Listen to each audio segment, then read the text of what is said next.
Good evening, everyone, and welcome to On Long Wrong Lead presents Saratoga Daily. I am Mark, and I am here with the one and only Dennis Trusty. He is Dennis underscore Trusty on Twitter. He's a big member of the Twitter horse racing community, which is sort of a wild and crazy place. He's very, very active in there. He's been a massive supporter of On the Wrong Lead right since the beginning, and he's always really active in all of our streams. And he's always been great about plugging our stuff and being a big supporter of the content we're putting out. Dennis said, "Hey, I'd love to be on something," so we figured this would be a really nice spot to give Dennis a little airtime, let him talk about himself, and we would chat some horse racing. So, Dennis, give us like a 30-second overview and what makes Saratoga important to you. Well, it's just a premier meet. I mean, you can either be Del Mar fan or Saratoga fan. You can't be both. There's no way you can be both, in my opinion. But it just means the best racing. It's Del Mar's more for the people. Saratoga's more for the horses.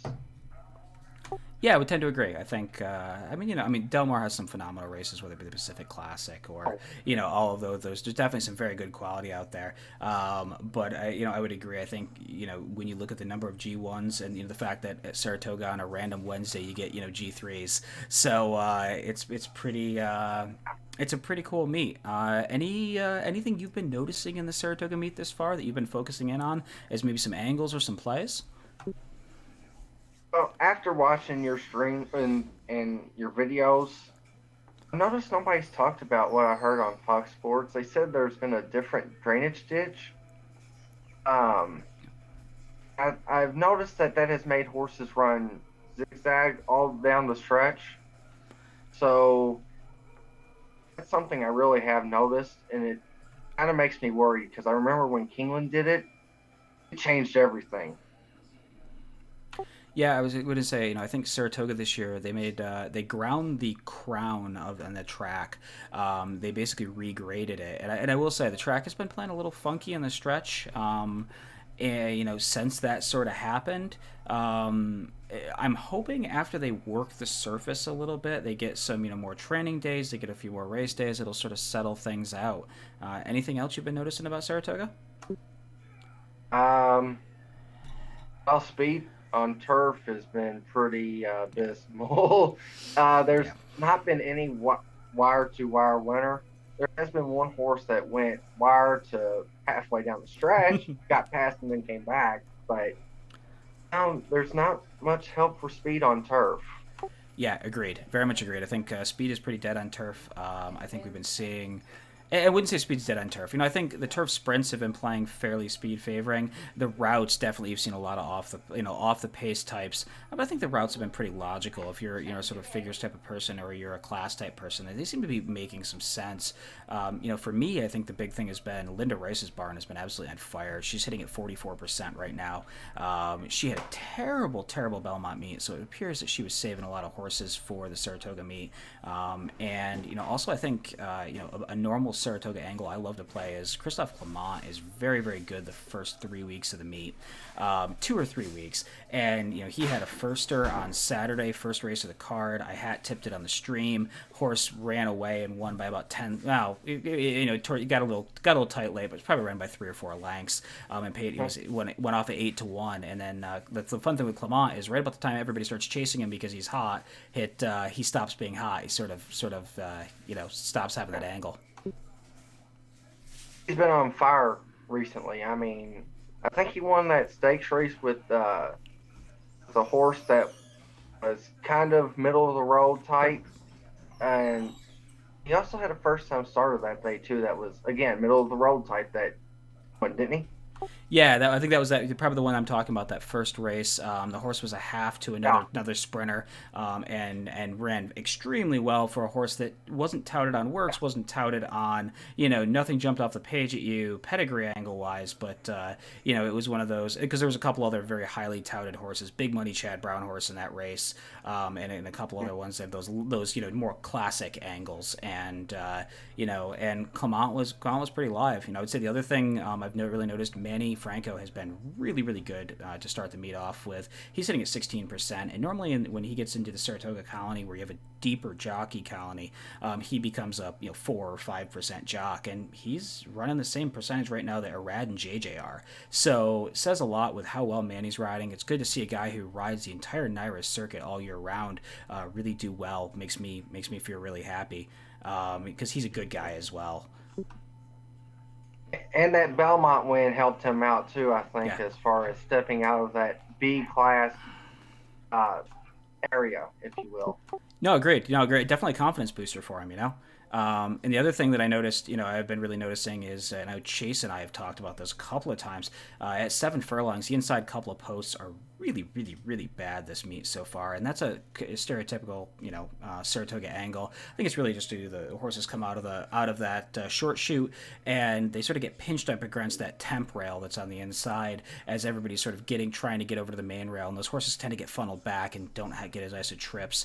The other thing that I noticed, there have not been a lot of routes on the dirt so far, only a few, but of the few I've seen, closers have been very, very, very good in those, and that's not a typical Saratoga angle. Saratoga tends to be a fairly speed favoring track. Mm-hmm. Yep. Agreed. And that I think goes back to what I said earlier, and blah blah blah. No, agreed, man. Agreed. I think you're good. I think you're spot on. So we had talked, and the reason I brought you on here is we were talking about jumpers, hurdle races specifically, and you had mentioned something that I've always echoed and Josh has always echoed, and the fact that you found that you could find value in these jump races. Better than you could in some of the other races, and that they might have provided maybe the smart money or the big money isn't outplaying these, and therefore the little guy has a little bit more chance. What are you thinking about this first race, the Kinsner, which is 2 1/16, which is actually pretty short for a jumps race, but it's the first jumper on the meet at Saratoga. Well, the obvious horse is Snap Decision. He has been a different animal when he jumped on to the turf course. Or jumped on. Oh my god, I feel stupid on that one. Jumped out of the jumps course. Yeah, as soon as they put him across hurdles, he's been a completely different horse. I mean, he's what, 5 of 7, and he's won 5 straight since been putting over the hurdles. He's been just phenomenal. He just won by a small 38 length margin last year at Saratoga on these, so we're the same distance, and he's 4 to 5. But he is gaining 12 pounds since his last race. I mean, that's a lot. Yeah, it's different. If you're put on 12 pounds and you're going, 6 furlongs, it's one thing. But you're talking 2 miles and a 16th. That's a long race. Yeah, and I remembered when this horse broke its maiden for Sue McGahee back at Gulfstream. I'm pretty sure it was Gulfstream. Oh god, if that wasn't Gulfstream, y'all gonna kill me in the comments. No, it was. But looks like it was. Okay, but yeah, when he broke his maiden on Gulfstream, I thought, oh, this horse is pretty decent, and then he never did anything else really besides that, and then he found his own doing this. So yeah, it's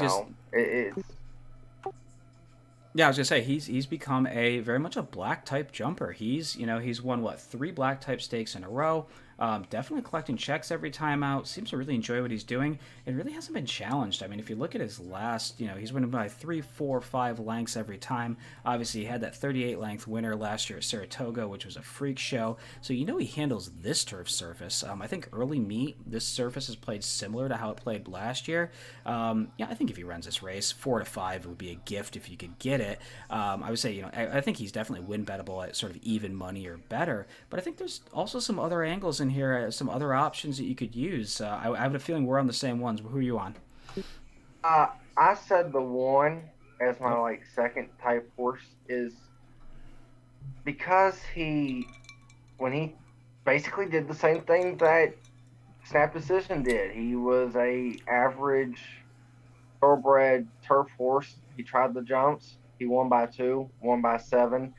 Then they put the weight to him last time in a handicap race, and I don't think he was ever comfortable, really, according to the line of the PPs. He just was never really into it after he got the lead. So now they take a little bit of weight off of him.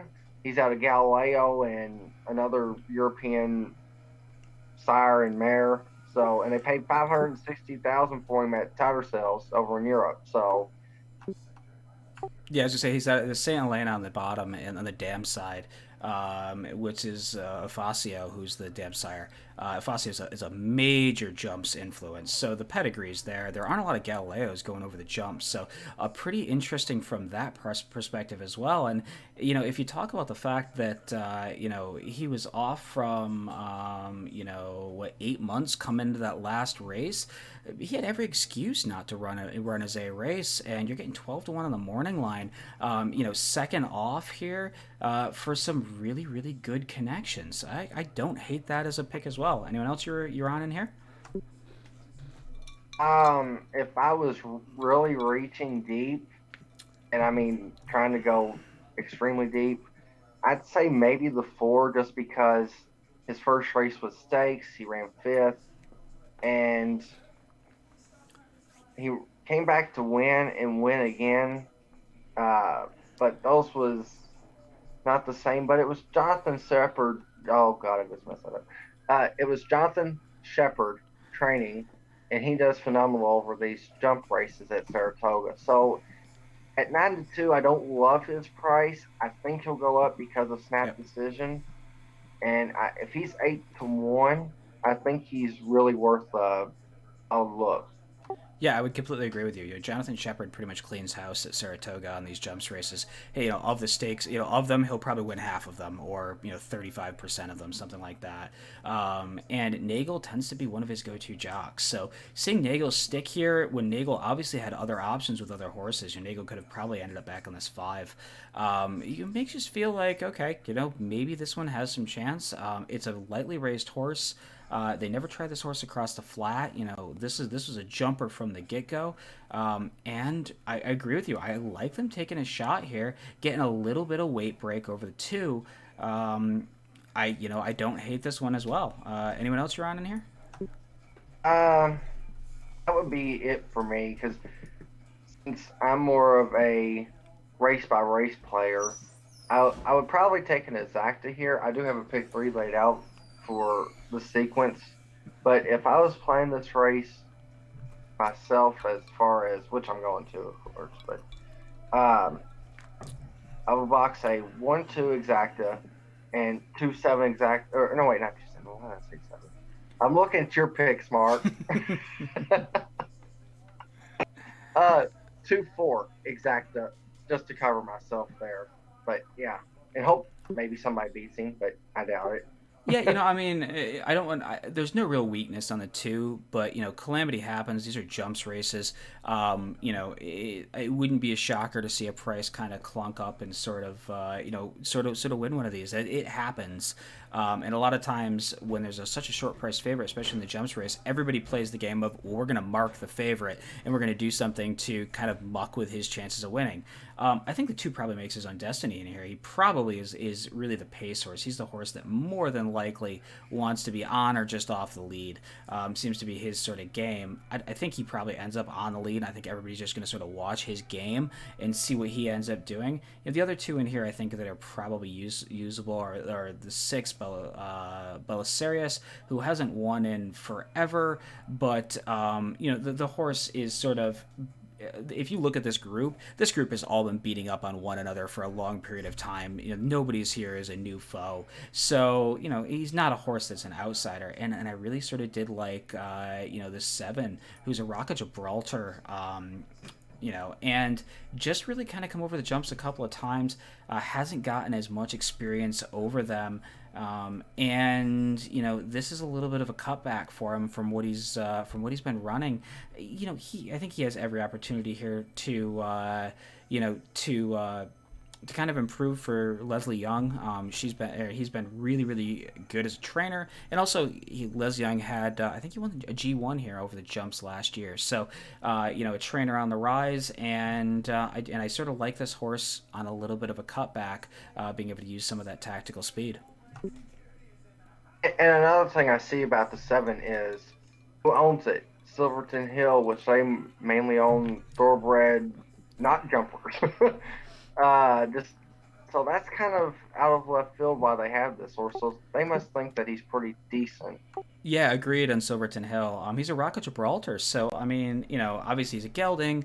Maybe they held on to him because I don't know if they have any part of that Rock of Gibraltar as a on the sire side or any of that sort of breeding operation side. But yeah, sort of interesting that Silverton Hill did end up here with this horse. I would like to kind of know the story there. It would be fairly interesting because he's a horse that was campaigned in Europe quite extensively, and it's sort of interesting that they then decided to ship him as a gelding back to the States and continue to campaign him here, maybe figuring softer company. Again, he's been button heads with a bunch of the other ones in here, so I think we're both in agreement. I think you want the most of the two, but I think there's some other options here you can go, and it would be a very spot play for me if I saw if somebody like you had mentioned, I think you mentioned the one who's 12 to 1 on the morning line. If that horse sneaks up in odds where you're getting 15 or 20 to 1, it's definitely worth a win bet. I think and I like how you're playing exacta structure. I would imagine you're going to probably leverage that 2 over exacta a little more than you're going to play at the other ones, but I see nothing wrong with taking a little stab in here. I was more horizontally focused in here, but did you want any other comments on this race? No, not really, other than the fact that I do have horizontal stuff here at least. So, um, Go ahead and throw it at me. yeah. I don't know what to say. I'm new to this sort of thing. Mark's a pro, and I'm newbie. Yeah, I just threw So, my. I yeah, threw go kind. on. I was gonna say I kind of threw how I was approaching this sort of early pick three sequence. I really like the sequence as well. We had both talked about this beforehand. I think you use most of this too, but I end up with the 1, 3, the 4, and the 7 as C's. I think if you get beyond the 2, this pick 3 probably pays really, really, really huge. In the second leg, I ended up on Wickersham Dream, who's going to be forwardly placed, first time in the Kelly Breen barn, and getting JJ up. I would assume that all lights are going. I know you don't like Wickersham Dream. Come on, what's your issue with the 2 here? Well, I didn't like the trainer change. I know Kelly Breen's good, and I just don't know how this horse can improve. Came out of a trainer who's 21% at Gulfstream, not well known, and I can't pronounce his name. That's probably why he's not known as much. But he the horse looks good. Has been improving every race. It's just I don't know. I don't see how Kelly Breen can improve this horse. I respect that. I respect not loving the horse. You're getting 5 to 1 on the morning line. My thought was the value proposition was there, and I think you are probably on the works horse here. Box of chocolates. That was the horse that had the big work tab. Diodoro first. Diodoro's 31% first off the claim. He's 38% with David Cohen up. The reason I added another horse was the fact that David Cohen was up. He's 0 for 9 on the meet. Albeit he hasn't had a ton of mounts, but he's winless, 2 seconds and 3/3. I just David Cohen isn't the mount that or isn't the jock that I put up if I'm Diodora and this horse is super live. Yeah. Well, Theodoro always uses Cohen, but even though that said, he is 25% off the claim. Claim this horse for 50, drop him for 40. The purse is 49. Small little profit keeps the barn going. But I also like a few more horses in here too. Meaning the 7 has speed. I think that horse could be interesting. He's picked second on the prime power numbers of Brisnet. Um, and you got the 4 who is so unknown. I think he's a must use just because previously trained by Baffert. Won at Indiana Grand, now ships up to Saratoga. First time in for a tag. Matacat Stables and Ortiz and Brissett. So that horse is a total unknown. And then the 5 trained for 20, didn't break its maiden, came back wavering 20, won by 5, off of a year layoff basically, and now comes in for Irad Ortiz and Rudy Rodriguez. And then The other unknown in here really is the one I thought could be used because Saratoga record is 3 starts, 0 wins, 1 second, and 2/3. Um, hasn't been out since December, and it seems like he might have needed that freshening to come back. Has worked uh, 2 bullets, almost really 3 nice works, you could say, um, over the last 4 works. And I think that's another horse I want to use at about 6 to 1, where he'll go off at probably 12 to 1 or so. Yeah, I completely agree with you. I completely with all your logic. Less so on the one, but I think more so on the four and the five, where you're talking two unknown quantities that make a lot of sense. And obviously you're getting the Ortizes up for no-name trainers. You would assume something's live there, and because I mean, obviously Diodora could have gone out and gotten one of those big name jocks, but he didn't here. So yeah, I like both of those. Any other And to thoughts on here? convince you more, probably, yeah, to convince you more on the one, this is what I meant by he needed a refreshing. It seemed like back in April he had a 90 speed figure, then an 87 speed figure, 82, 87, 81, then 73, 62, which was um, not really very good at all. Came back, had an 85, then an 81, and then a 78. So he's been all over the place and digressing. The refreshing could help him. I wish he was in a state bred race, but it's Englehart and it's Saratoga. So I thought he was definitely a horse to consider. Yeah, I think he's definitely a horse to consider. My issue there is more the 1 for 14 angle. A horse that doesn't really like to get his photo taken, and that the win, the sole win came across a sloppy track. Now we are talking about a little bit of rain overnight, but I think they've kind of knocked the rainfall amounts overnight down. So I think the rain is probably going to be starting at 2:30 or so tomorrow afternoon. I think some of the late turf races could come off. I think this is probably dry. If this is dry, I like this horse quite a bit less. I think, Briz and Bear don't really agree on some of the speed figs. I've seen this horse as being sort of an up and down and all over the place, but just never a horse that was good enough. They kept running this horse in allowance company where he screamed that he needed a drop. He does get that drop here, though, so I do definitely like that. I understand where you're going. I don't hate the, barn change with a drop, with a horse that probably has tactical speed. There's quite a bit of speed signed up in here. Wixter's Dream, the 2 has some speed. Box of Chocolates is another sit-off type, but sort of Brazen, the 4, Star of the Wind, the 5, and 7 Burnins Through Gold, and even 6 Passcode, all of them have speed.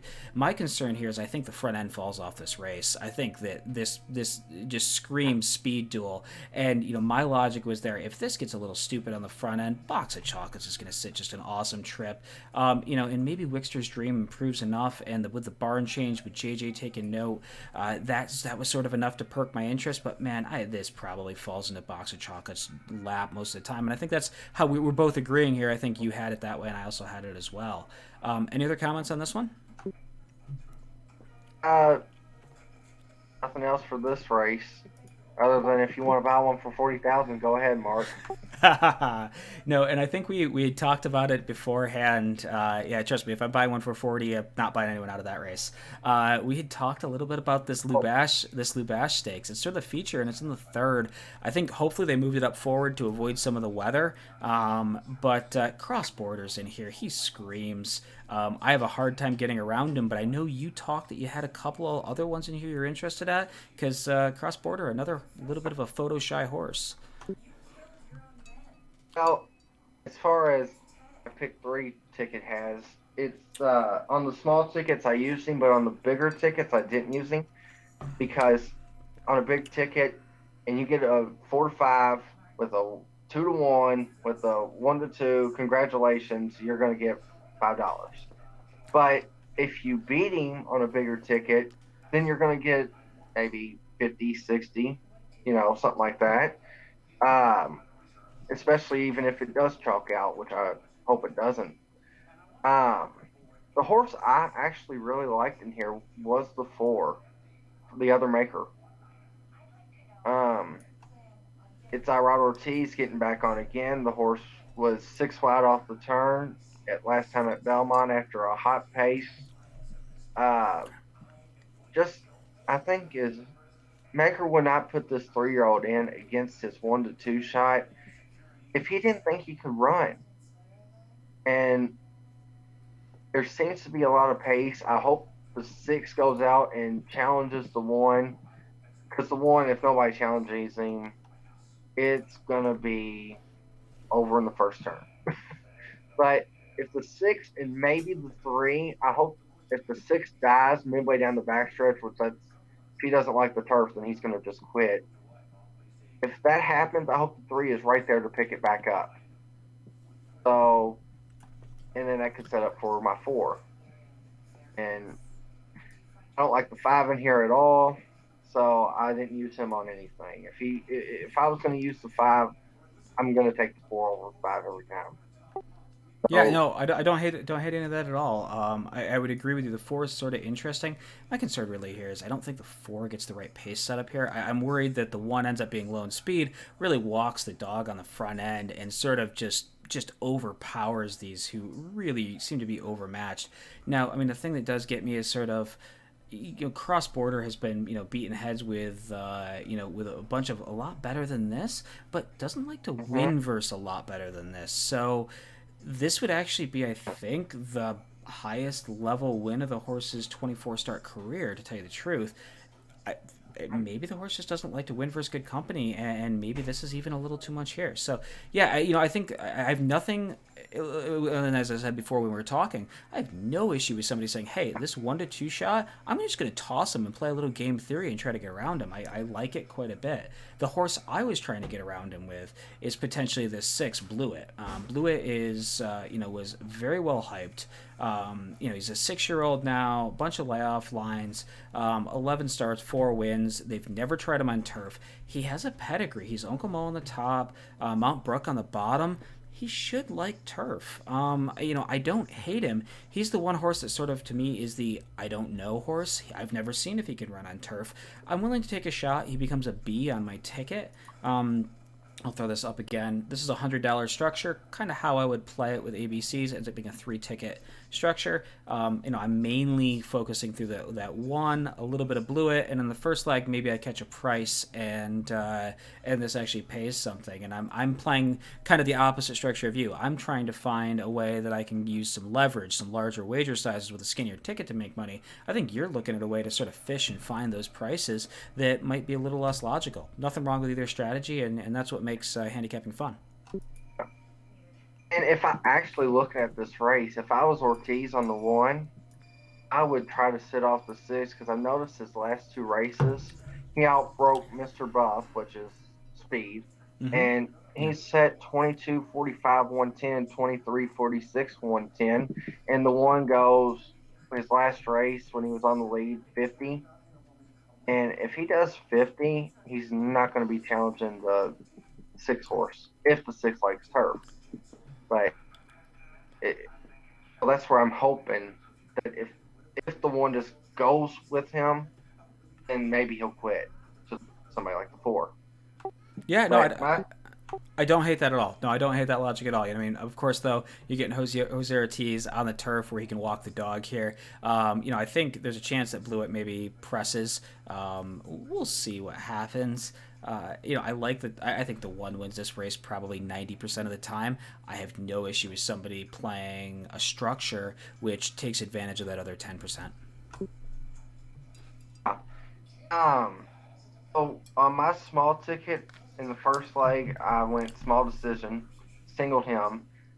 On the big ticket, I went 1-2, just because in case something happens there and you can beat small decision again, you're going to get paid. Uh, then I went 1-3-4-5 on my small ticket in the next race. And on the big ticket, 1-3-4-5-7. And then on the last leg of the small ticket, I went 1-3-4-6, $16 play. But on the big ticket, I completely tossed the 1 because, like I said earlier, if you hit that with the 1 and it runs 4-5, 2-1, and 1-2, it's not paying anything. So I just went 3-4-6, and that's $30 play. Yeah, I tell you what, for a $30 play, that's one of those $30 plays. If you hit it, it probably pays 300. It probably pays pretty well, assuming you can get one or if not two of these chalkier favorites off the board, which is kind of the structure you have on.